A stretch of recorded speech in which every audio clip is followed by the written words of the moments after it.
सुप्रभात बच्चों, सभी को आज की हिंदी कक्षा में स्वागत है। तो छात्रों, आज हम एक नया कार्य सीखेंगे, उपसर्ग और प्रत्यय। हमारे पाठ का अगला भाग है उपसर्ग और प्रत्यय।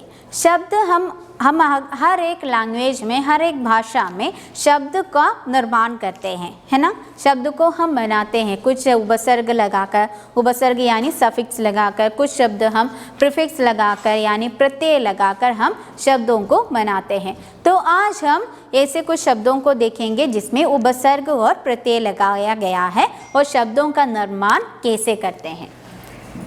तो देखिए, यहाँ पर कुछ शब्द है, अदृश्य, अधर्म, अहिंसा, अकारण, अकाल। देखा, यहाँ पर सारे शब्द आ से शुरू हुआ है ना। आ से शब्द शुरू हुआ है। अदृश्य तो अ प्लस दृश्य यानी अदृश्य। अधर्म, अ प्लस धर्म, अधर्म। अहिंसा, आ प्लस हिंसा, अहिंसा। अकारण मतलब आ प्लस कारण, अकारण। अकाल यानी आ प्लस काल, अकाल। देखा, यहाँ पर आ सारे शब्दों में, शब्दों के पहले आ अक्षर लगा है, तो यहाँ पर आ क्या है, इसका उपसर्ग है, मतलब शब्द के पहले लगाया गया है। अकाल, यहाँ पर आ प्लस काल होता है, अकाल। तो काल शब्द मतलब टाइम, है ना, समय। काल का अर्थ होता है समय।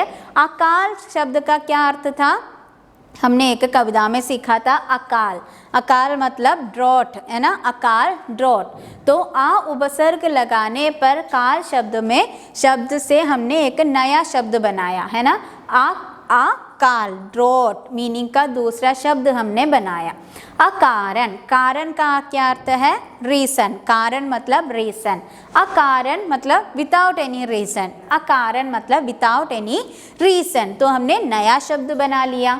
हिंसा, हिंसा मतलब किलिंग, है ना। हिंसा मतलब बुरा काम होता है। अहिंसा मतलब पीस, अहिंसा पीस। तो हमने नया शब्द बना लिया। धर्म, अधर्म, उससे भी नया शब्द हुआ। दृश्य मतलब देखना, अदृश्य अनदेखा, हमें कुछ दिखाई नहीं देता, वो है अदृश्य। तो जी इस प्रकार हम आ उपसर्ग लगाकर हम दूसरे अलग अर्थ वाले शब्द का निर्माण किया।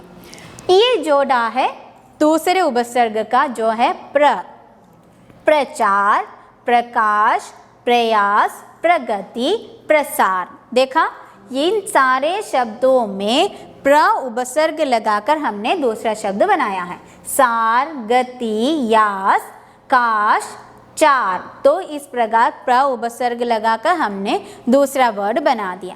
तो इस प्रकार उपसर्ग लगाकर हम जब नए शब्द का निर्माण करते हैं तो उन्हें हम उपसर्ग कहते हैं, या कुछ शब्द, जो शब्द ऐसा शब्दांश जो शब्द के आगे लगाकर हम दूसरा शब्द बनाते हैं, उसे हम उपसर्ग कहते हैं। और क्लियरली देखें, अभय, यहाँ पर एक शब्द है अभय।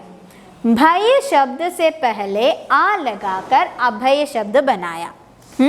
जैसे अदृश्य, दृश्य शब्द के पहले आ उपसर्ग लगाकर हमने शब्द बनाया अदृश्य।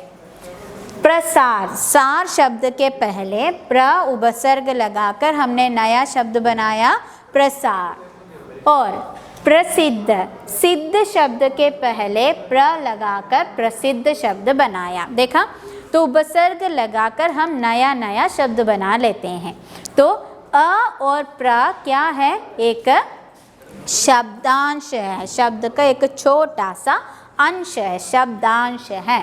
ऐसा शब्दांश जो किसी शब्द से पहले लगाकर उसका अर्थ बदल दे, वे उपसर्ग कहलाते हैं। वह शब्दांश जो शब्द के पहले लगाकर, आगे लगाकर शब्द का अर्थ बदल देता है, चेंज करता है, तो उसे हम, उस शब्दांश को हम कहेंगे उपसर्ग। उस वर्ड को नहीं, उस शब्द को नहीं, उस शब्दांश को। जैसे आ और प्र यहाँ पर क्या है, उपसर्ग है। ठीक उसी प्रकार ये कार्य आपको करना है। यहाँ पर दिया गया है अ शब्दांश है, दो वर्ड है समान और विकार। तो आपके टेक्स्ट बुक में आपको ये कार्य करना है। और ये दूसरा प्रत्यय उपसर्ग क्या है, प्र, हाँ, और शब्द दिया है योग और बल। तो आपको इन प्र को इन दोनों शब्दों के आगे जोड़कर नया शब्द बनाना है। जैसे शब्दांश यानी शब्द का छोटा सा अंश वर्ड्स के आगे लगाकर जब हम नया वर्ड बनाते हैं तो इस शब्दांश को हम कहेंगे उपसर्ग। ठीक उसी प्रकार जब शब्द के बाद में जब शब्दांश लगाया जाता है, देखिए मानवता, हंस, कुशलता, एकता, सफलता, स्वाधीनता, तो यहाँ पर त लगा हुआ, मानव प्लस ता मानवता। यहाँ पर क्रोध प्लस ई क्रोधी, एकता, एक प्लस ता एकता, एक शब्द का अर्थ होता है एक, है ना, वन। एकता मतलब यूनिटी, है ना। एक शब्द के साथ ता प्रत्यय लगाया तो मीनिंग टोटली चेंज हो गया, एकता यूनिटी में बदल गया, देखा। तो इसी प्रकार ता प्रत्यय लगाया हुआ है, मतलब शब्द के अंत में, बाद में, पीछे लगाया हुआ है। तो पीछे लगाने वाले शब्दांश को हम कहेंगे प्रत्यय। ऐसा शब्दांश जो किसी शब्द के अंत में यानी बाद में जोड़कर उसका अर्थ बदल दे, उसे हम कहेंगे प्रत्यय। ओके, तो ये आपके लिए कार्य है, क्या है, दिए गए शब्दों में त और ई प्रत्यय लगाकर, कीमत प्लस ई कीमती, खुश प्लस ई खुशी। उसी प्रकार कायर और सफल के साथ आपको ता प्रत्यय लगाना है। यहाँ पर दो शब्द है, हंस और बोल, है ना।